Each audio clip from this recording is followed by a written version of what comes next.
Paper 49. The Inhabited Worlds.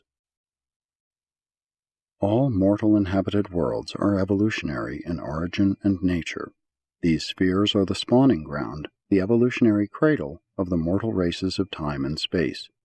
Each unit of the ascendant life is a veritable training school for the stage of existence just ahead, and this is true of every stage of man's progressive paradise ascent, just as true of the initial mortal experience on an evolutionary planet as of the final universe headquarters school of the Melchizedeks, a school which is not attended by ascending mortals until just before their translation to the regime of the super-universe and the attainment of first-stage spirit existence.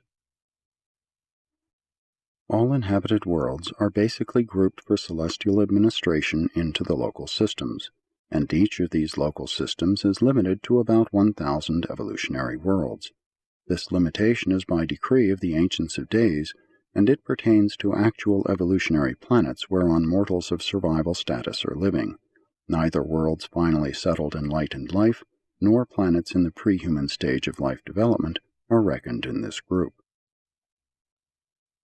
Satania itself is an unfinished system containing only 619 inhabited worlds. Such planets are numbered serially in accordance with their registration as inhabited worlds, as worlds inhabited by will creatures.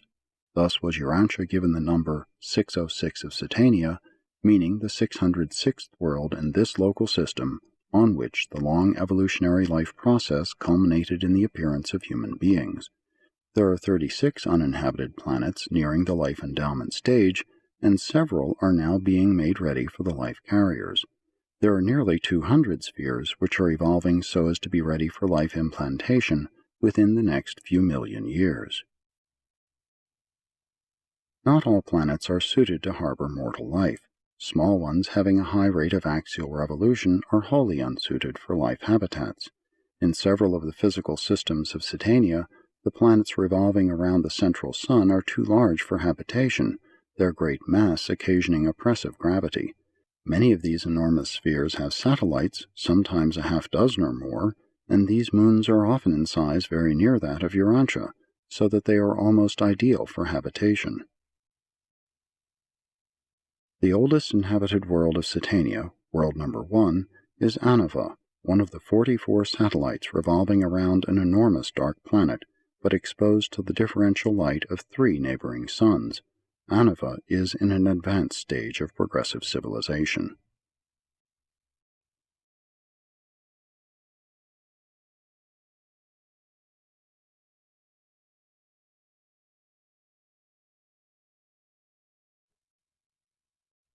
(1) The planetary life. The universes of time and space are gradual in development. The progression of life, terrestrial or celestial, is neither arbitrary nor magical. Cosmic evolution may not always be understandable, predictable, but it is strictly non-accidental. The biologic unit of material life is the protoplasmic cell, the communal association of chemical, electrical, and other basic energies.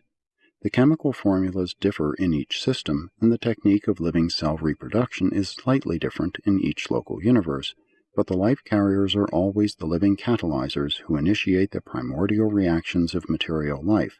They are the instigators of the energy circuits of living matter. All the worlds of a local system disclose unmistakable physical kinship. Nevertheless, each planet has its own scale of life, no 2 worlds being exactly alike in plant and animal endowment. These planetary variations in the system life types result from the decisions of the life carriers, but these beings are neither capricious nor whimsical. The universes are conducted in accordance with law and order. The laws of Nebadon are the divine mandates of Salvington, and the evolutionary order of life in Satania is in consonance with the evolutionary pattern of Nebadon. Evolution is the rule of human development, but the process itself varies greatly on different worlds. Life is sometimes initiated in one center, sometimes in 3, as it was on Urantia. On the atmospheric worlds it usually has a marine origin, but not always. Much depends on the physical status of the planet. The life carriers have great latitude in their function of life initiation. In the development of planetary life, the vegetable form always precedes the animal, and is quite fully developed before the animal patterns differentiate. All animal types are developed from the basic patterns of the preceding vegetable kingdom of living things. They are not separately organized. The early stages of life evolution are not altogether in conformity with your present-day views. Mortal man is not an evolutionary accident. There is a precise system, a universal law, which determines the unfolding of the planetary life plan on the spheres of space. Time and the production of large numbers of a species are not the controlling influences. Mice reproduce much more rapidly than elephants, yet elephants evolve more rapidly than mice. The process of planetary evolution is orderly and controlled. The development of higher organisms from lower groupings of life is not accidental. Sometimes evolutionary progress is temporarily delayed by the destruction of certain favorable lines of life plasm carried in a selected species. It often requires ages upon ages to recoup the damage occasioned by the loss of a single superior strain of human heredity. These selected and superior strains of living protoplasm should be jealously and intelligently guarded when once they make their appearance, and on most of the inhabited worlds, these superior potentials of life are valued much more highly than on Urantia.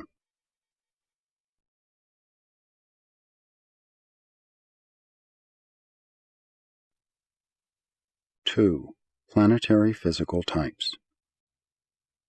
There is a standard and basic pattern of vegetable and animal life in each system, but the life carriers are oftentimes confronted with the necessity of modifying these basic patterns to conform to the varying physical conditions which confront them on numerous worlds of space.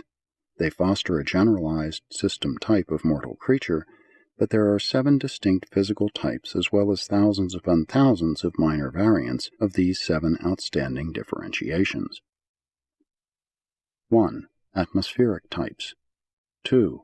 Elemental types. 3. Gravity types. 4. Temperature types. 5. Electric types. 6. Energizing types. 7. Unnamed types. The Satania system contains all of these types and numerous intermediate groups, although some are very sparingly represented. 1. The atmospheric types. The physical differences of the worlds of mortal habitation are chiefly determined by the nature of the atmosphere. Other influences which contribute to the planetary differentiation of life are relatively minor. The present atmospheric status of Urantia is almost ideal for the support of the breathing type of man, but the human type can be so modified that it can live on both the superatmospheric and the subatmospheric planets. Such modifications also extend to the animal life, which differs greatly on the various inhabited spheres. There is a very great modification of animal orders on both the sub- and the superatmospheric worlds. Of the atmospheric types in Satania, about 2.5% are sub-breathers, about 5% super-breathers, and over 91% are mid-breathers, altogether accounting for 98.5% of the Satania worlds. Beings such as the Urantia races are classified as mid-breathers. You represent the average or typical breathing order of mortal existence. If intelligent creatures should exist on a planet with an atmosphere similar to that of your near neighbor Venus, they would belong to the super-breather group, while those inhabiting a planet with an atmosphere as thin as your outer neighbor, Mars, would be denominated sub-breathers. If mortals should inhabit a planet devoid of air, like your moon, they would belong to the separate order of non-breathers. This type represents a radical or extreme adjustment to the planetary environment and is separately considered. Non-breathers account for the remaining 1.5% of Satania worlds. 2. The elemental types. These differentiations have to do with the relation of mortals to water, air, and land, and there are 4 distinct species of intelligent life as they are related to these habitats. The Urantia races are of the land order. It is quite impossible for you to envisage the environment which prevails during the early ages of some worlds. These unusual conditions make it necessary for the evolving animal life to remain in its marine nursery habitat for longer periods than on those planets which very early provide a hospitable land and atmosphere environment. Conversely, on some worlds of the superbreathers, when the planet is not too large, it is sometimes expedient to provide for a mortal type which can readily negotiate atmospheric passage. These air navigators sometimes intervene between the water and land groups, and they always live in a measure upon the ground, eventually evolving into land dwellers. But on some worlds for ages they continue to fly, even after they have become land-type beings. It is both amazing and amusing to observe the early civilization of a primitive race of human beings taking shape, in one case in the air and treetops, and, in another, midst the shallow waters of sheltered tropic basins, as well as on the bottoms, sides, and shores of these marine gardens of the dawn races of such extraordinary spheres. Even on Urantia there was a long age during which primitive man preserved himself and advanced his primitive civilization by living for the most part in the treetops, as did his earlier arboreal ancestors. And on Urantia you still have a group of diminutive mammals, the bat family, that are air navigators, and your seals and whales of marine habitat are also of the mammalian order. In Cetania, of the elemental types, 7% are water, 10% air, 70% land, and 13% combined land and air types. But these modifications of early intelligent creatures are neither human fishes nor human birds. They are of the human and pre-human types, neither superfishes nor glorified birds, but distinctly mortal. 3. The gravity types. By modification of creative design, intelligent beings are so constructed that they can freely function on spheres both smaller and larger than Urantia, thus being in a measure accommodated to the gravity of those planets which are not of ideal size and density. The various planetary types of mortals vary in height, the average in Nebadon being a trifle under 7 feet. Some of the larger worlds are peopled with beings who are only about 2 1/2 feet in height. Mortal stature ranges from here on up through the average heights on the average-sized planets to around 10 feet on the smaller inhabited spheres. In Cetania there is only one race under 4 feet in height. 20% of the Cetania inhabited worlds are peopled with mortals of the modified gravity types, occupying the larger and the smaller planets. 4. The temperature types. It is possible to create living beings who can withstand temperatures both much higher and much lower than the life range of the Urantia races. There are 5 distinct orders of beings as they are classified with reference to heat-regulating mechanisms. In this scale, the Urantia races are number 3. 30% of Cetania worlds are peopled with races of modified temperature types. 12% belong to the higher temperature ranges, 18% to the lower, as compared with Urantians, who function in the mid-temperature group. 5. The electric types. The electric, magnetic, and electronic behavior of the worlds varies greatly. There are 10 designs of mortal life variously fashioned to withstand the differential energy of the spheres. These 10 varieties also react in slightly different ways to the chemical rays of ordinary sunlight, but these slight physical variations in no way affect the intellectual or the spiritual life. Of the electric groupings of mortal life, almost 23% belong to class number 4, the Urantia type of existence. These types are distributed as follows: number 1, 1%, number 2, 2%, number 3, 5%, number 4, 23%, number 5, 27%, number 6, 24%, number 7, 8%, number 8, 5%, number 9, 3%, number 10, 2%, in whole percentages. 6. The energizing types. Not all worlds are alike in the manner of taking in energy. Not all inhabited worlds have an atmospheric ocean suited to respiratory exchange of gases such as is present on Urantia. During the earlier and later stages of many planets, beings of your present order could not exist, and when the respiratory factors of a planet are very high or very low, but when all other prerequisites to intelligent life are adequate, the life carriers often establish on such worlds a modified form of mortal existence, beings who are competent to effect their life process exchanges directly by means of light energy and the first-hand power transmutations of the master physical controllers. There are 6 differing types of animal and mortal nutrition. The sub-breathers employ the first type of nutrition, the marine dwellers the second, the mid-breathers the third, as on Urantia. The super-breathers employ the fourth type of energy intake, while the non-breathers utilize the fifth order of nutrition and energy. The sixth technique of energizing is limited to the midway creatures. 7. The unnamed types. There are numerous additional physical variations in planetary life, but all of these differences are wholly matters of anatomical modification, physiologic differentiation, and electrochemical adjustment. Such distinctions do not concern the intellectual or the spiritual life.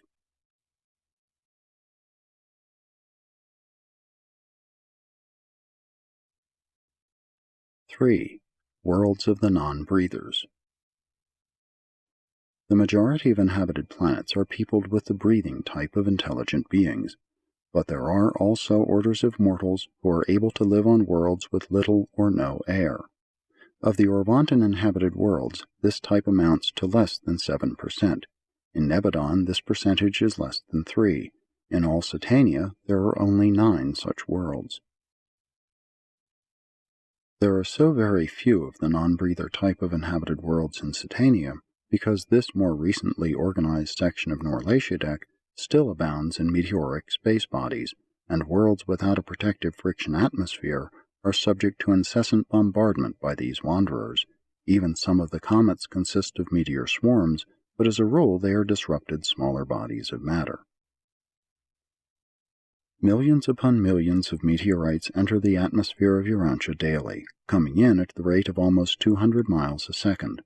On the non-breathing worlds, the advanced races must do much to protect themselves from meteor damage by making electrical installations which operate to consume or shunt the meteors.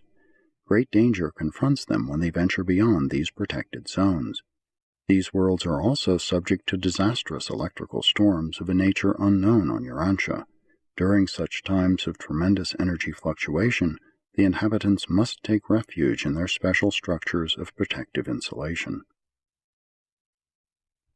Life on the worlds of the non-breathers is radically different from what it is on Urantia. The non-breathers do not eat food or drink water as do the Urantia races. The reactions of the nervous system, the heat-regulating mechanism, and the metabolism of these specialized peoples are radically different from such functions of Urantia mortals. Almost every act of living, aside from reproduction, differs, and even the methods of procreation are somewhat different. On the non-breathing worlds, the animal species are radically unlike those found on the atmospheric planets.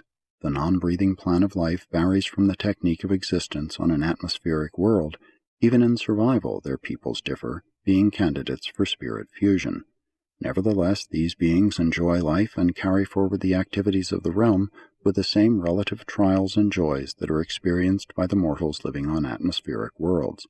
In mind and character, the non-breathers do not differ from other mortal types.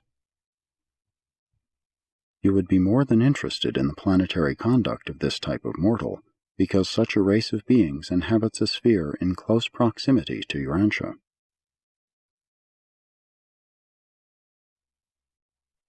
4. Evolutionary will creatures. There are great differences between mortals of the different worlds, even among those belonging to the same intellectual and physical types, but all mortals of will dignity are erect animals, bipeds. There are 6 basic evolutionary races, 3 primary, red, yellow, and blue, and 3 secondary, orange, green, and indigo.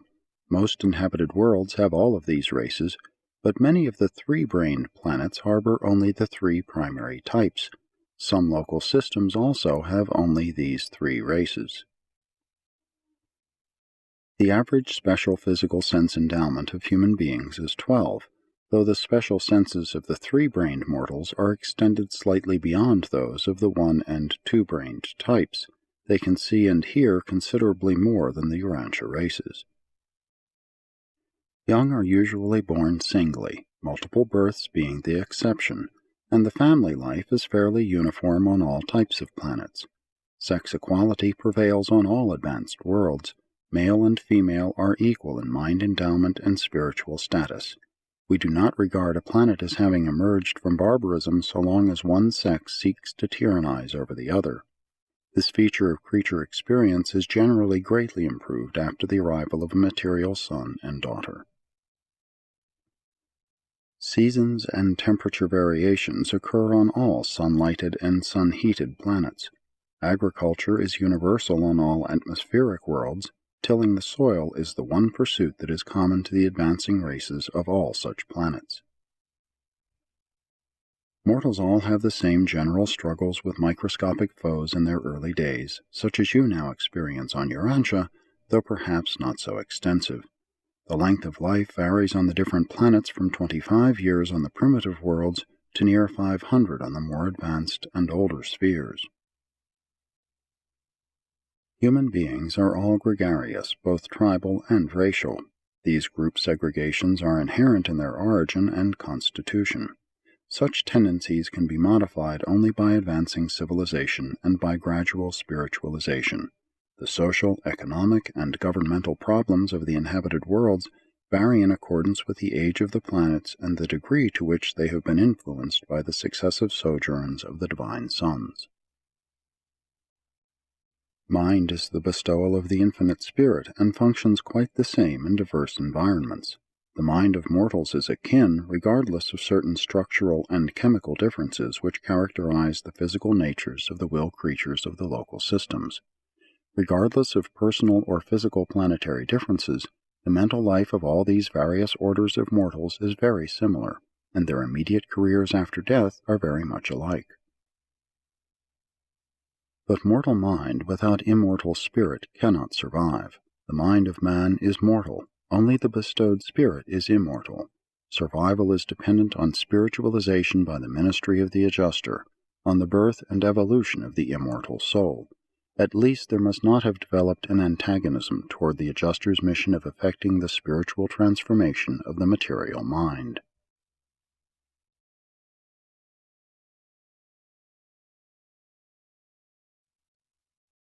(5) The planetary series of mortals.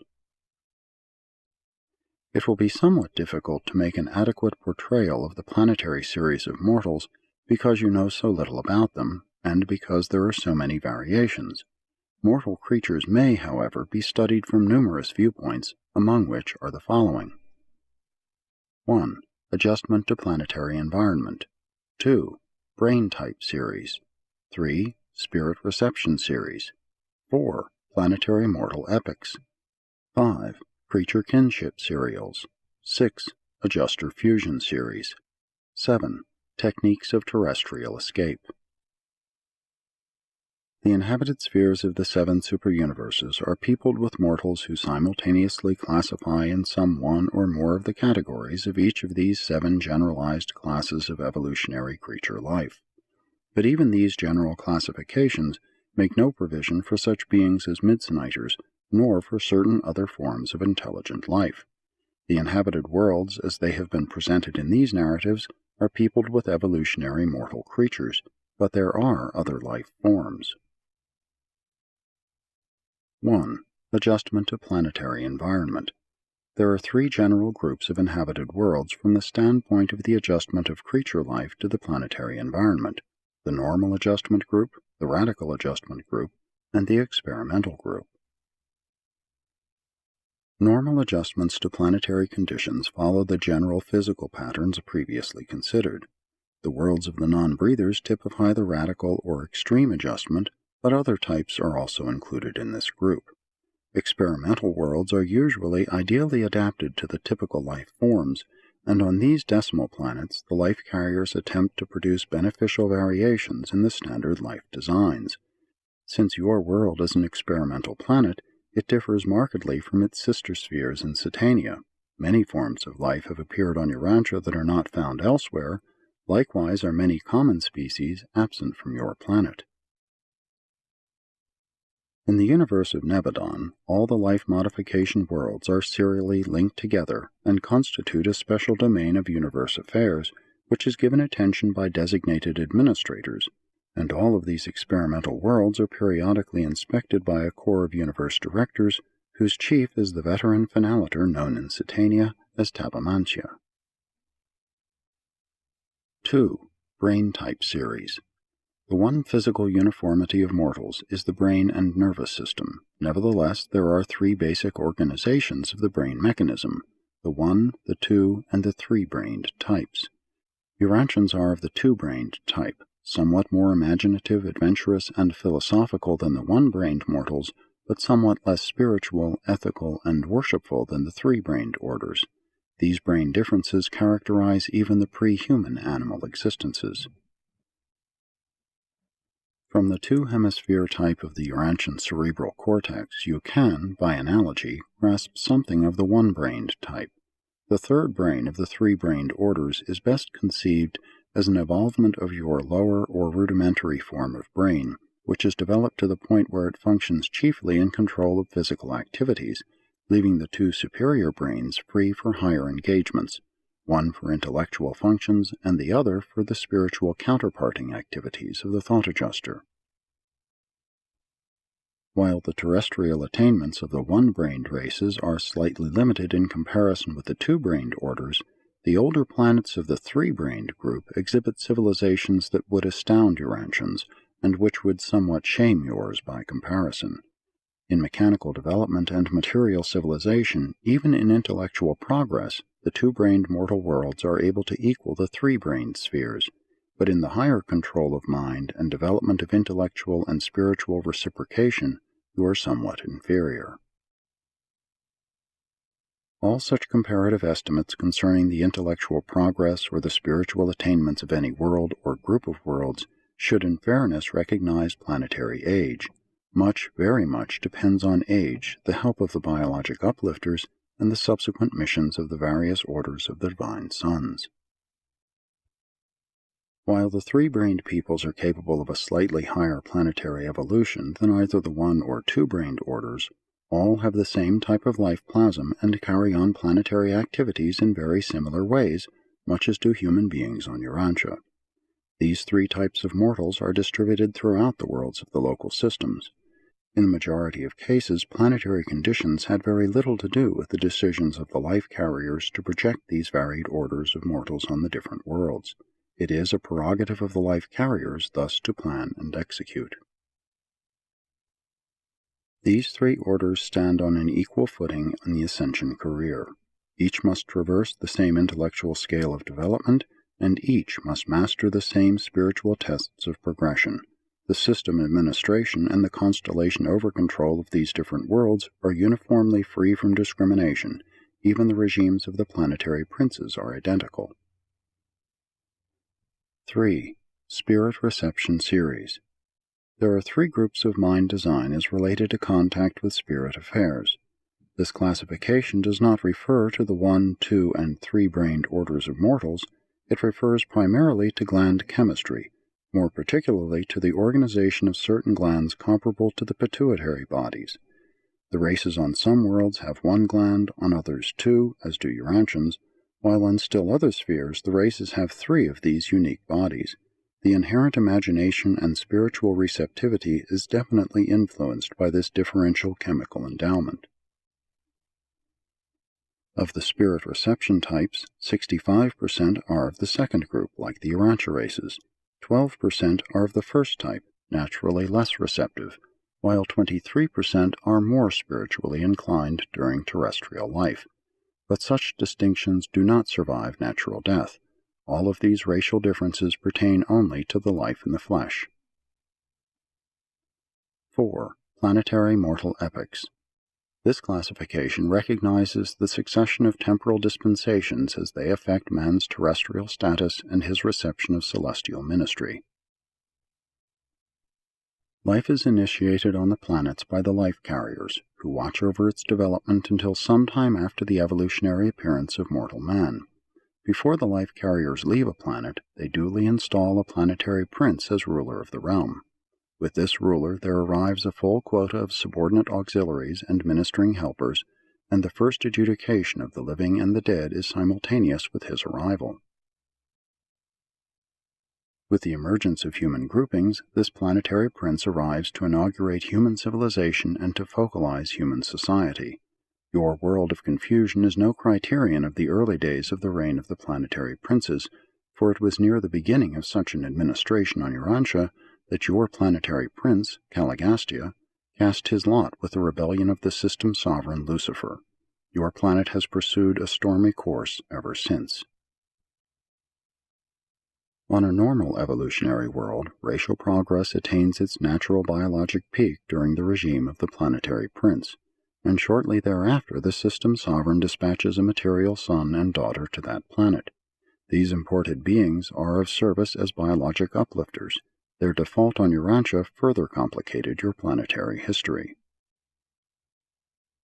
When the intellectual and ethical progress of a human race has reached the limits of evolutionary development, there comes an avonal son of paradise on a magisterial mission, and later on, when the spiritual status of such a world is nearing its limit of natural attainment, the planet is visited by a paradise bestowal son. The chief mission of a bestowal son is to establish the planetary status, release the spirit of truth for planetary function, and thus effect the universal coming of the thought adjusters. Here again Urantia deviates. There has never been a magisterial mission on your world, neither was your bestowal son of the Avonal order. Your planet enjoyed the signal honor of becoming the mortal home planet of the sovereign son, Michael of Nebadon. As a result of the ministry of all the successive orders of divine sonship, the inhabited worlds and their advancing races begin to approach the apex of planetary evolution. Such worlds now become ripe for the culminating mission, the arrival of the Trinity Teacher Sons.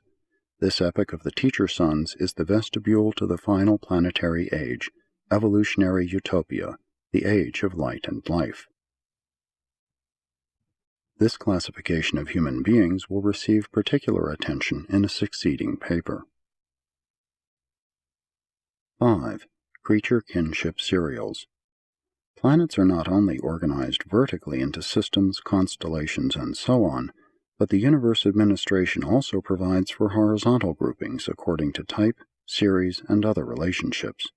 This lateral administration of the universe pertains more particularly to the coordination of activities of a kindred nature which have been independently fostered on different spheres.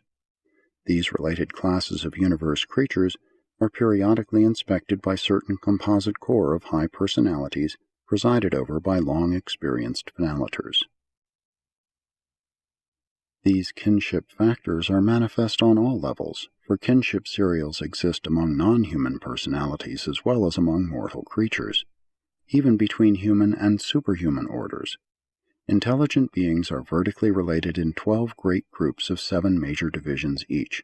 The coordination of these uniquely related groups of living beings is probably affected by some not fully comprehended technique of the Supreme Being. 6. Adjuster Fusion Series. The spiritual classification or grouping of all mortals during their pre-fusion experience is wholly determined by the relation of the personality status to the indwelling mystery monitor. Almost 90% of the inhabited worlds of Nebadon are peopled with adjuster fusion mortals, in contrast with a nearby universe where scarcely more than 1/2 of the worlds harbor beings who are adjuster-indwelt candidates for eternal fusion. 7. Techniques of terrestrial escape. There is fundamentally only one way in which individual human life can be initiated on the inhabited worlds, and that is through creature procreation and natural birth. But there are numerous techniques whereby man escapes his terrestrial status and gains access to the inward-moving stream of paradise ascenders.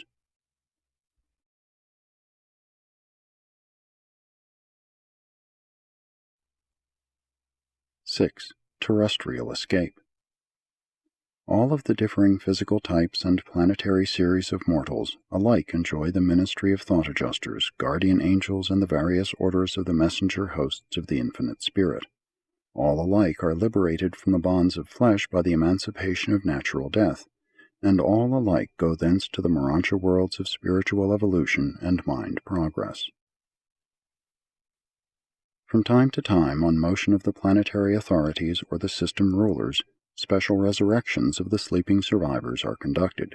Such resurrections occur at least every millennium of planetary time, when not all but many of those who sleep in the dust awake.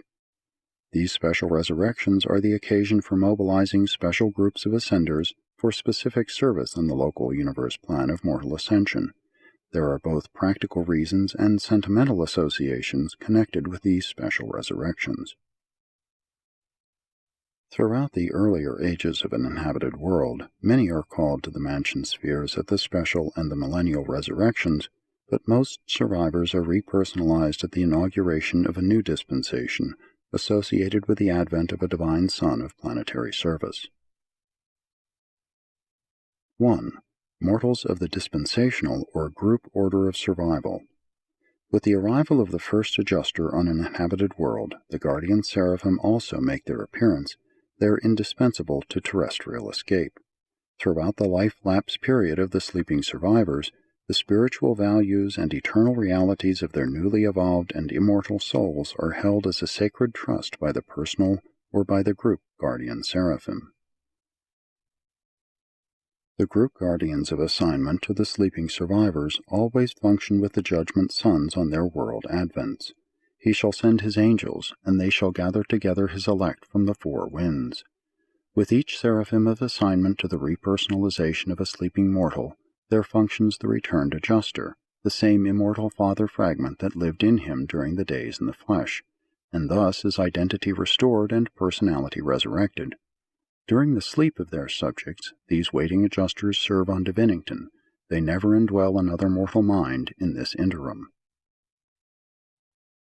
While the older worlds of mortal existence harbor those highly developed and exquisitely spiritual types of human beings who are virtually exempt from the Morontia life, the earlier ages of the animal origin races are characterized by primitive mortals who are so immature that fusion with their adjusters is impossible.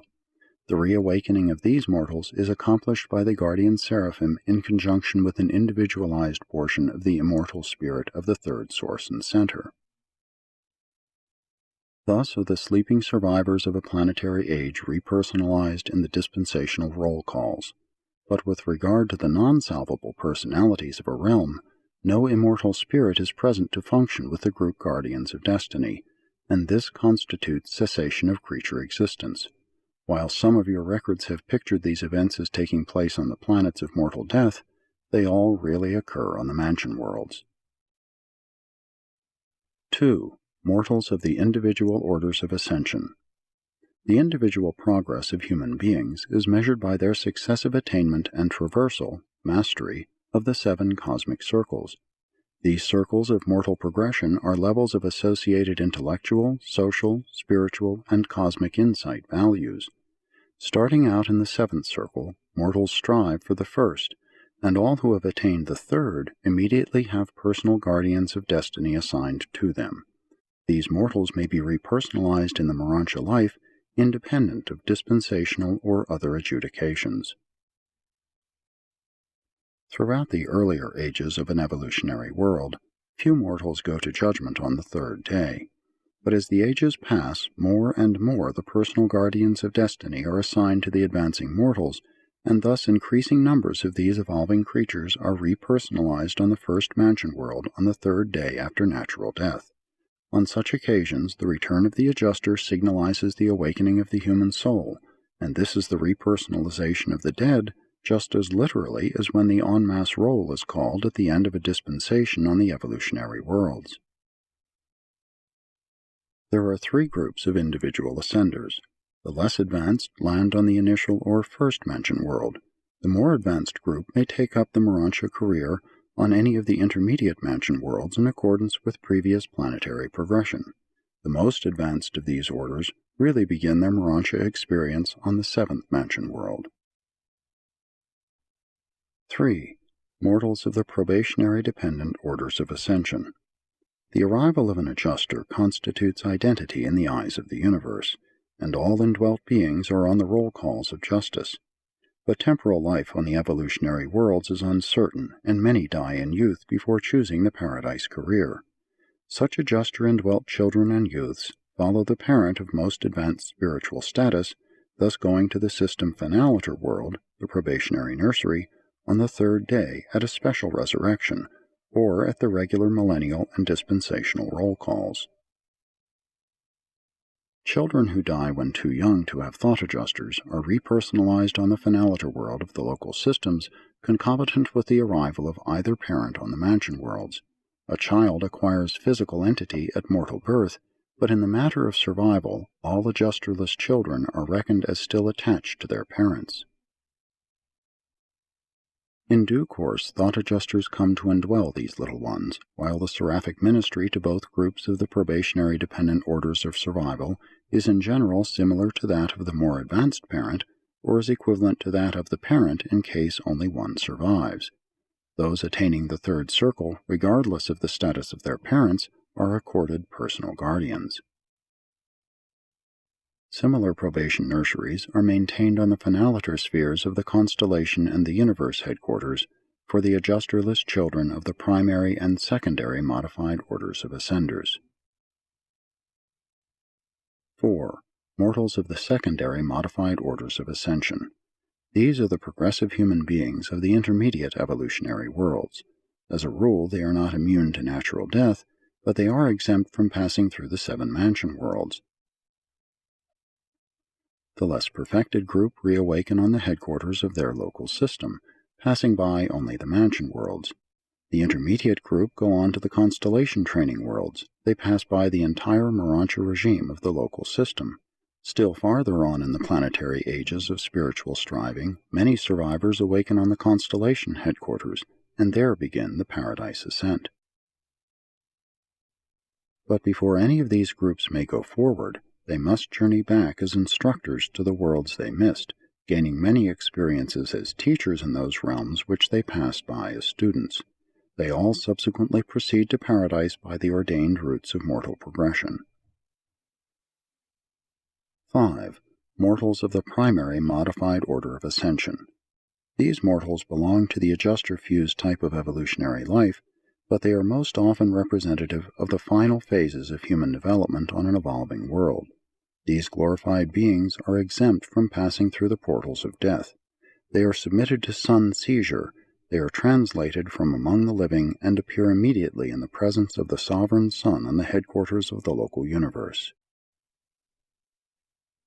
These are the mortals who fuse with their adjusters during mortal life, and such adjuster-fused personalities traverse space freely before being clothed with Morancha forms.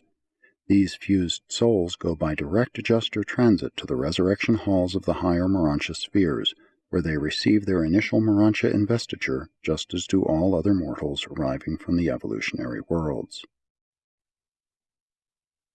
This primary modified order of mortal ascension may apply to individuals in any of the planetary series, from the lowest to the highest stages of the adjuster fusion worlds, but it more frequently functions on the older of these spheres, after they have received the benefits of numerous sojourns of the divine sons. With the establishment of the planetary era of light and life, many go to the universe Morancha worlds by the primary modified order of translation. Further along in the advanced stages of settled existence, when the majority of the mortals leaving a realm are embraced in this class, the planet is regarded as belonging to this series. Natural death becomes decreasingly frequent on these spheres long settled in light and life. Presented by a Melchizedek of the Jerusalem School of Planetary Administration,